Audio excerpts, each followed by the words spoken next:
Hi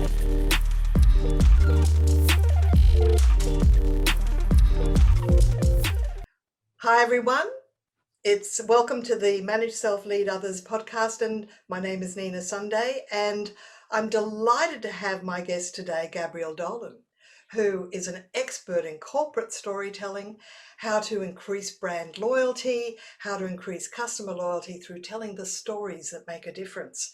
And Gabrielle has a master's in leadership and management. She's studied at Harvard.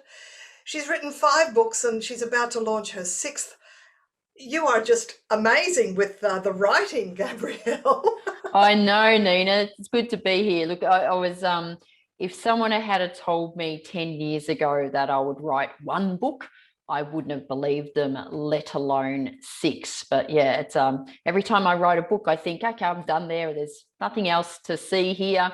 Oh, but things happen and I just go, right, I'm going to write a book about that too. The thing is, when you open up your brain to ideas, it doesn't stop just because you finished a book. The ideas keep flowing. So absolutely. And you just keep writing. And it's funny, when I work with clients, that what they do inspires me as well. And you keep developing your thinking, and you see things where people go, oh, they're not doing that right, or you see things where they should be doing it, and you go, such a missed opportunity. So you go, okay, maybe I should write a book and teach them how to do it better.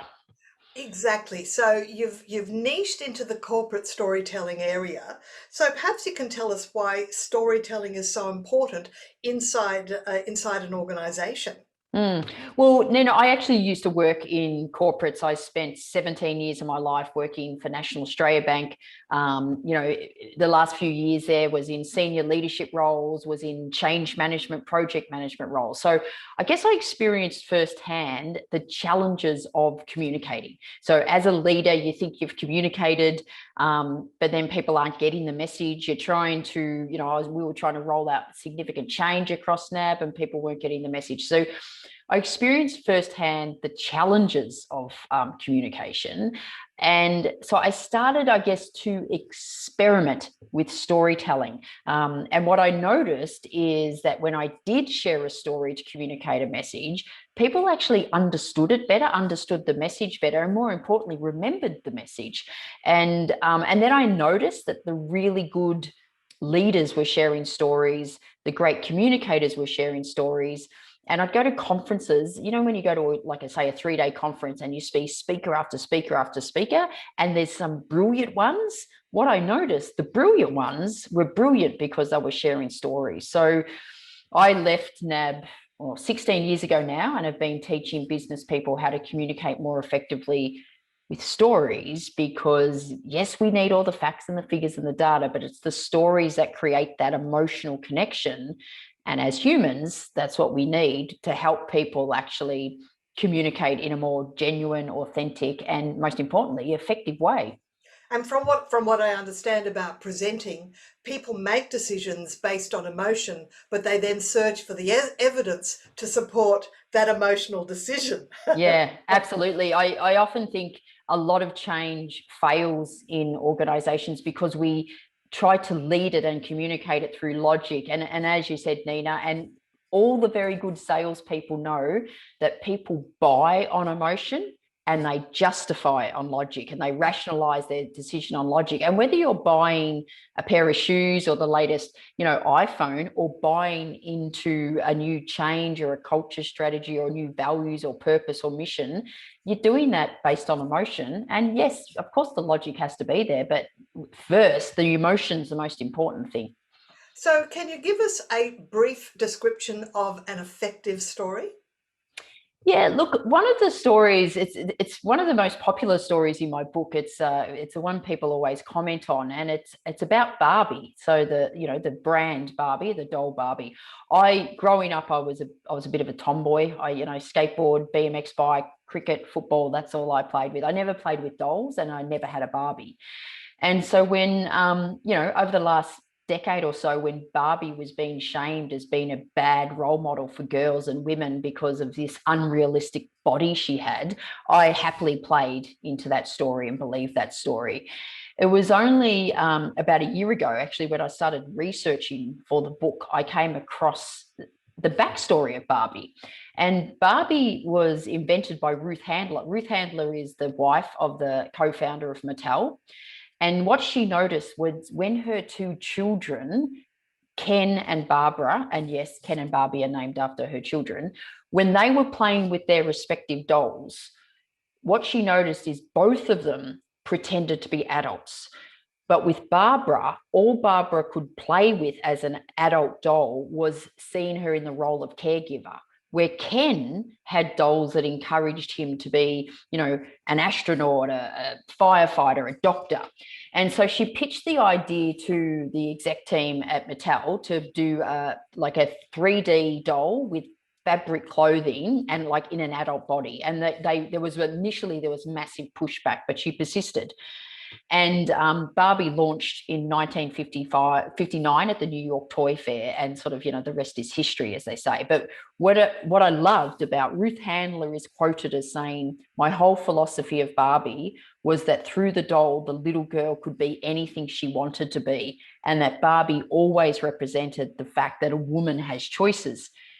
And when I heard that story, Nina, it completely changed my opinion of Barbie and the brand. So not only changed my opinion of the brand Barbie, but will influence my future purchasing decisions. So I never bought a Barbie for my two daughters, but maybe future grandkids, maybe I'm going to buy them one.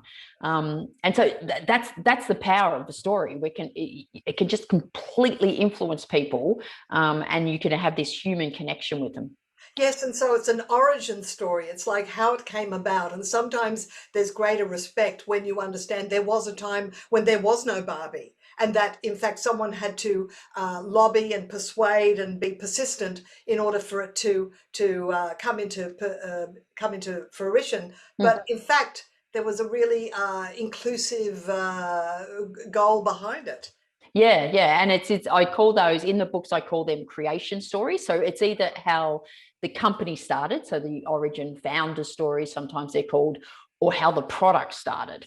And but the reality is, I think if people, I've blogged about this, and my audience is, I guess my audience is similar to me, and I've blogged about it, and the amount of people that have said that has just completely changed my opinion of Barbie, and it does that. So it is finding these stories of either how the company started or how the product started, and it normally does come about from something like this, as opposed to what we don't want to see is a timeline of a company, because that's not a story. Well, it almost is giving the why. Why did this Yep. come into existence? And so people tend to have a bigger picture awareness of the contributing benefit if they understand what actually generated this to come into being. So do you think that managers in organizations with their teams should actually have more, express more corporate memory, more stories that if they've been around for longer than some of the team members, they should really be telling stories about the early days when they were there? Yeah, it's a good point, Nina, when you said about corporate memory. That's exactly what I sort of go into companies and say, you don't want to lose your corporate memory, because there's going to be a huge amount of stories that have happened. It could have been just happened a year ago, but it could have happened 10 years ago or 20 years ago, that those stories would still be valuable to hear and share. So it is about a case of going in, teaching people the value of storytelling, educating the leaders so they can actually share stories more effectively, but finding finding stories from the past that we can use to almost inspire the future, and like show the vision or the values and the behaviors of what we're trying to live by as a company. Are there any secrets to actually finding those stories? There is a few secrets. Well, I was going to say one is get me in to work for you, but no. What you don't want to do, I think what I see a lot of people go, well, we want to find stories of, let's say, customer service. So we want to be known for customer service. We want to find stories of customer service. The biggest mistake we can do is say to people, tell me a story about this. Because when you say, tell me a story, they'll go, oh, Oh, I sort of did. There was a good custom, but it's not really a story, and they think it has to be something really grand when you ask to tell a story. But if you pose questions like, tell me a time when one of your peers did something for a customer that made a difference to them. And so what you'll hear is a story. It could be, tell me a time when you felt really proud to work for this organization. So stories like that, you're going to hear questions like that. You're going to hear stories of a whole range of things. And that will give you an indication of what employees truly feel proud about. And, perhaps they're the ones you should be communicating more widely across the organization. So it's bringing people together. So sometimes I bring people together in an organization. You might have about 20 people, some from the frontline staff, senior people, less junior people, and asking them those questions. And what happens is someone will tell a story and then someone will go, oh yeah, that reminds me of. And in 2 hours, you could probably hear 50 stories. Now, you may not use all 50, but you might get 5 or 10 that are absolute gold that you could be sharing. And Nina, what happens every time I run those sessions, people at the end go, oh my God, I just feel so proud to work here. I feel so engaged because they're hearing what their employees have done. That's fabulous. And I don't know, it almost might change the mix if you found a way to record them, or not videoing maybe, but could you maybe keep a dictation of it? That we have these apps on our phones. Would that impede people actually telling the story, do you think? No, it doesn't. And I actually do record them. So I don't literally do that. I record them on my phone, and only because a phone, people sort of almost forget it's being recorded. So it's there. That is really just to get initial, the raw recording. Yep. Then you can decide, well, what do you want to do with this? So it could be written up and shared maybe on your website or in a newsletter or the annual report. You could, what I've seen is some people go back and do video, the actual person retelling the story again. So you could do that. So you can become really quite creative. A lot of companies have things like Yammer, for example. Yes. It was like, why don't we just either type it up and put it on Yammer, or quickly just record yourself on the phone. It doesn't have to be, perfect, and put that on Yammer. So it's a process of finding stories from the past. Part of the education process around brand storytelling is, once we now know the power of stories, we capture them in the moment. So it's almost like, find someone doing the right thing, and then how can you share that story? And of course, there are transcription services like rev.com that, in a heartbeat will give you the transcription. Yeah, and you can absolutely. even compile a little ebook of all the best stories. I've actually had a couple of clients that have produced not only an ebook, but a paper book, almost like a coffee style book of their leaders sharing their personal story around the values. So I've actually done that. These stories should be the basis of any induction program. So, for example, how do you just find these stories, and they're shared by the leaders in induction programs? So it is thinking about where you can share them all over the place, both internally and externally. Sounds like stories about origin and about case studies of how the team is, what somebody did or what the team did made a difference. This sounds very motivating for both people that maybe have been there for a while, that might be a little bit jaded and need to remember how much good they're doing in the world, and of course it's inspiring for the new people coming on board. We did a couple of years ago. I did some work with Australia Post, and it was over about over a year, 12-month period, and we would we'd pull people together for a day and a half. And on the second day, I ran storytelling training with them. And it was over 1,000 people across Australia Post. It wasn't the leaders, it was people from all over the place. It was like influencers. So it wasn't by hierarchy. After they did the session, they did their employee engagement survey, which they do every, 2 years. The people that had attended those sessions their employee engagement was 13 percentage points higher than anyone else in the organization. Now, 13 percentage points is a massive, massive increase. And it was because, yes, they felt special going to those sessions, but they were hearing all these stories, and they become really engaged in the company's purpose and in their values, and they felt proud of it. Sounds to me like there should be a long list of companies that want to bring you in to do such a staff storytelling day. Well, thanks, Nina. And there is quite a lot of companies that do bring me in to do that, because it just has so many benefits. So first of all, teaching people the power of storytelling. It means they're leading better. It means they're communicating better. It means they're presenting better. But it's finding and sharing these stories has this ripple effect across the whole organization, where it increases employee engagement and brand loyalty, and then we can start figuring out how do we get these stories out to our customers as well as our That's employees. right. And are some stories actually case studies, or is that different? Look, I do. I think stories and case studies are different. Not typically a case study would be very factual, as in, this was the problem, what we did, this is how we resolved it, this was the result, the outcome, or whatever. I run a company on storytelling, and I absolutely use case studies. In fact, one of my previous book is called Stories for Work, and the last 3 chapters are case studies, and I actually call them case studies.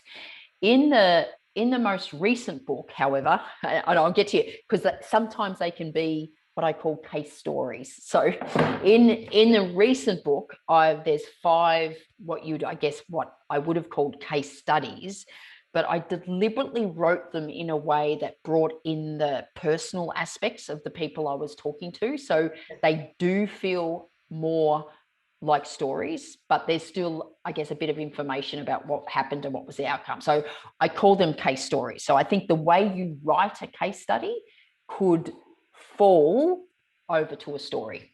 And a story is a real event that occurred. It's not a made-up story. It's not fiction. Correct.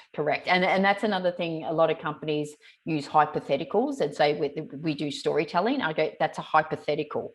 It's, if something's got a different name besides story, it's because it's not a story. So a hypothetical, useful, really good for scenario planning, but it's a hypothetical. So let's call it that. It's the same with a case study. Case studies provide really valuable information, but they're not a story. So they're called a case study. So yes, stories have to be true, in my opinion. Exactly. And they can generate any emotion. It might generate laughter. It might generate a tear. And any point in between. Yeah, and absolutely.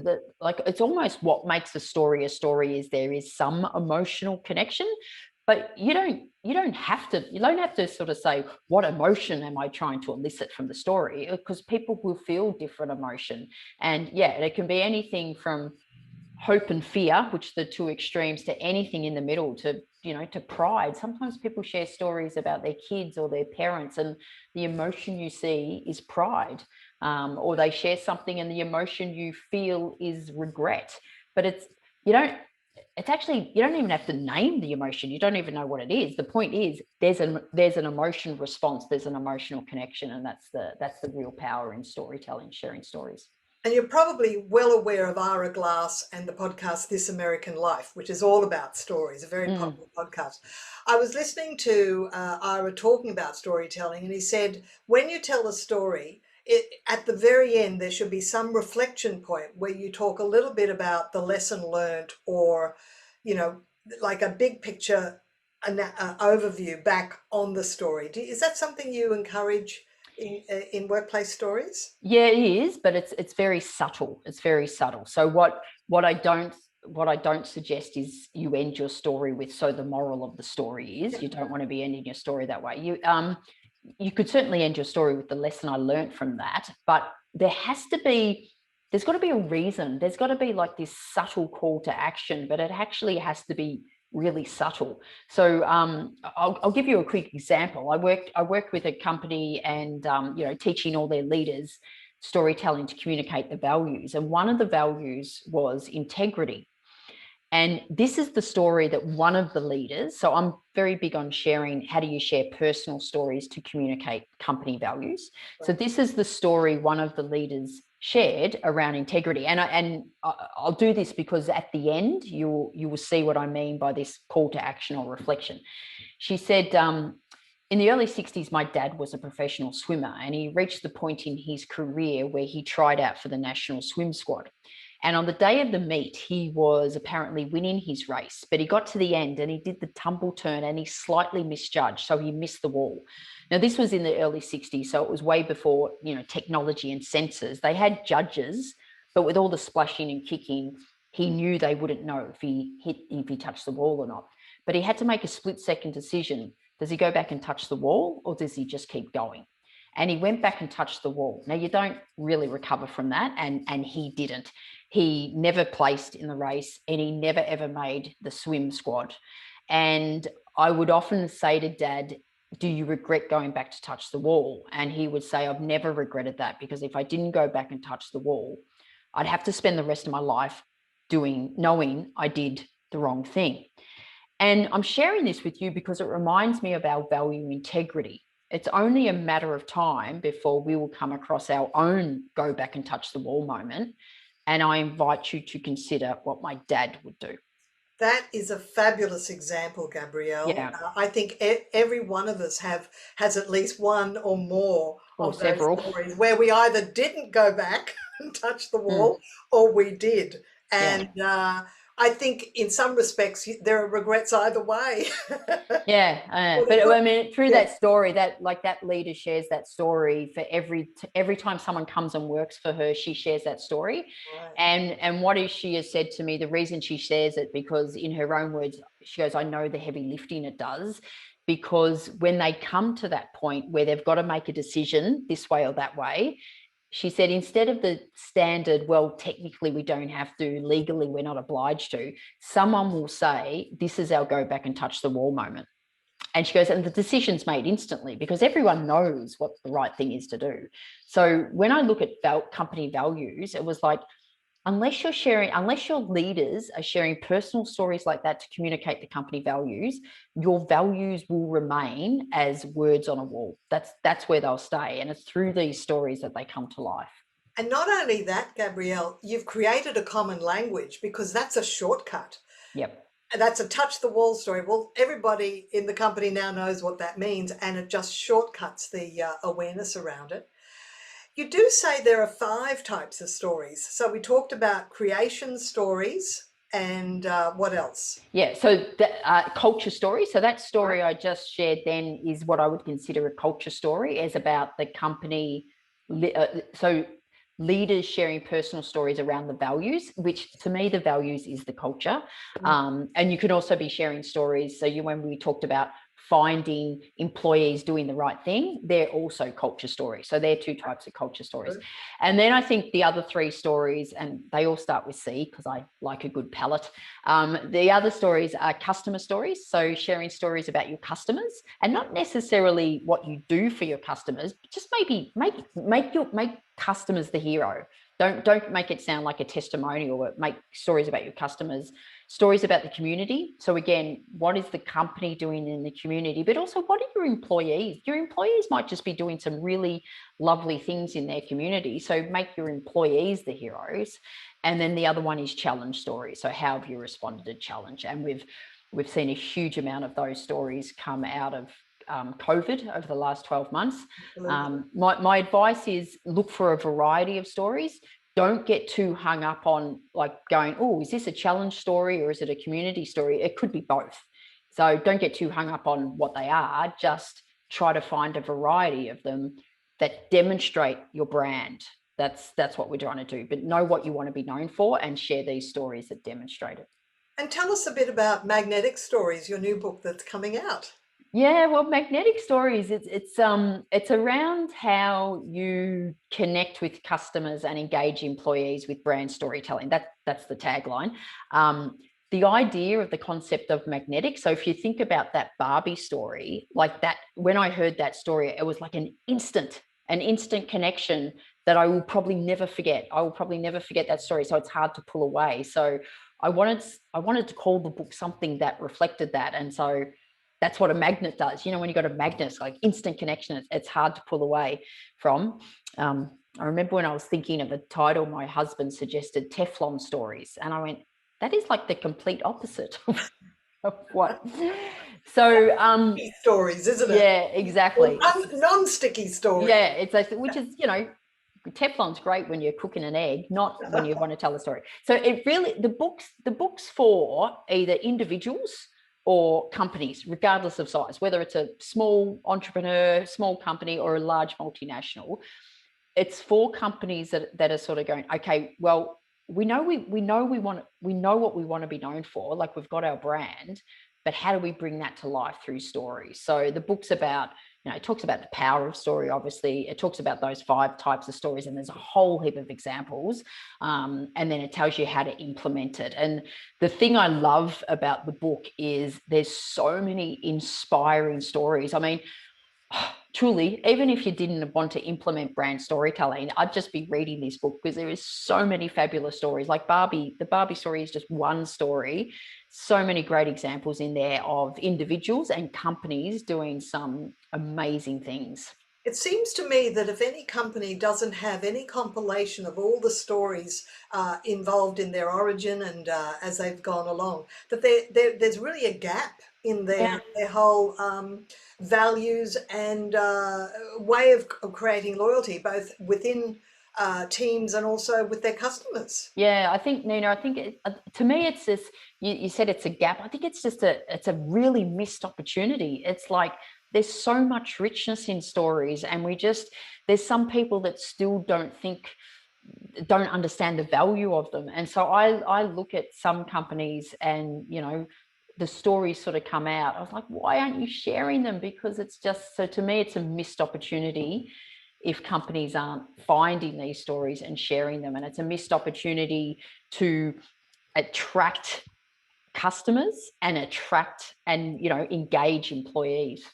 So a manager that wants to stand out might order a copy of your book, one for each person in their team, and then ask them to read it and then say, okay, let's start telling one story every team meeting. Would that be a way to get going? That could absolutely be a way. There's a lot of companies that have got a really strong value around safety, and they already do that. So they start their, you know, meetings with a safety share story.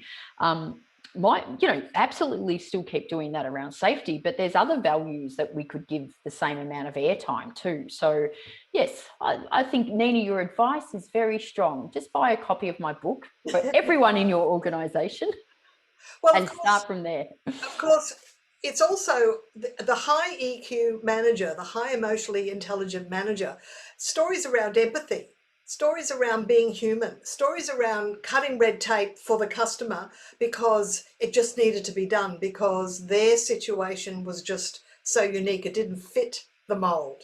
Those Yeah. are great stories that create brand loyalty.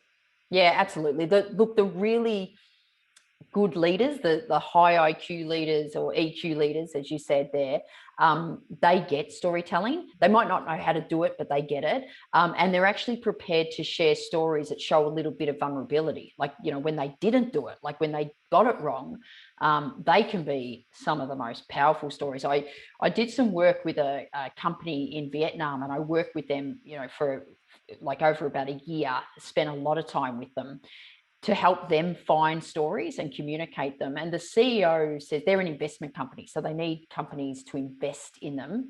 The CEO said his biggest learning is he shares a story of their biggest mistake, the biggest mistake the company made and the biggest mistake he made as CEO. And he said initially he was reluctant to do that and think, you know, God, they're going to think we're idiots. But the opposite happens. That he said that's the most powerful story that he shares. And it's again, so it's understanding the power of it and knowing how to do it well, because I might be a little bit biased because I teach people, but if people don't know how to tell stories well, because there's a very big difference between sharing stories with our friends down the pub and sharing stories in work. And it's like watching a train wreck when I see someone try to tell a story that doesn't know what they're doing, and it can actually have it can backfire really badly and have a really negative impact. So there's actually a bit of a template or a structure that the story should, or path that the story should take. Yeah, absolutely. Like in my training workshops, I take people through, how to be clear on the message. So how to be clear on your brand, where to find the stories, how to tell a story. So, how to start your story, what to put in the middle, how to end it. So we're not starting our stories with, let me tell you a story, and we're not ending it with, so the moral of the story is, and just That's knowing, like wearing your clothes with the seams on the outside. yeah, exactly. And just knowing, sometimes they can put something in not realizing that that's going to really disconnect with people, and just know it's a skill. It's an absolute. So I teach a framework which gives them the capability to do it, and I think most importantly the confidence to do it. So, and without that, people either, well, they don't have the capability, they don't have the confidence, which means they're not going to do it, or they're going to give it a crack and it probably won't work as well, and then they won't try it again. And so, of course, if a company wants you to come in and work with their people, is it usually just one day, or can it be longer, or can you do a short piece as part of an offsite, or? Yeah, look, it sort of varies, but a lot of the time it's probably a half-day workshop Oh, to a full-day workshop. right. And then some companies, like the company I talked about in Vietnam, I actually spent 3 days with them. And then a few months later, I came back and did another 2 days. So they had a very big agenda around storytelling. Like the way they implemented brand storytelling was sensational. But yeah, it really it sort of depends. Like sometimes companies just want their leaders to get better at storytelling, just to be better communicating. So, a half-day workshop's fine for that. But if they're pretty serious around how do we implement brand storytelling, that's sort of a longer term project. I can work with them and educate their employees and their leaders on how to do it well. Well, thanks, Gabrielle. It's been fascinating delving into the world of telling stories in the workplace. And of course, we'll put in the show notes how people can contact you. But Magnetic Stories will be hitting the bookshelves very soon. Well, it's out. We're pretty much 1st of March. It comes out. So right. Sure, we are. This will be published soon after, so it'll be already available. It'll be already out. Published by Wiley. And plus all your other books, but obviously you probably get better and better as you write the next book. So this is probably the culmination. Yeah, Nina, you hope you get better, and I do think I'll get better. But seriously, the amount of people that have read this book, that have read my other books, and the overwhelming response has been, I think this is your best book, and so I'm pretty happy about that. So. Well, it's been an honour and a privilege to speak with you today, Gabrielle, and thank you so much for your time today. Thanks, Nina. You've been listening to Gabrielle Dolan on Manage Self, Lead Others, and if you like this podcast today and want to hear futures, just subscribe, and we always value somebody giving us a positive rating. So thanks once again, Gabrielle. All the best.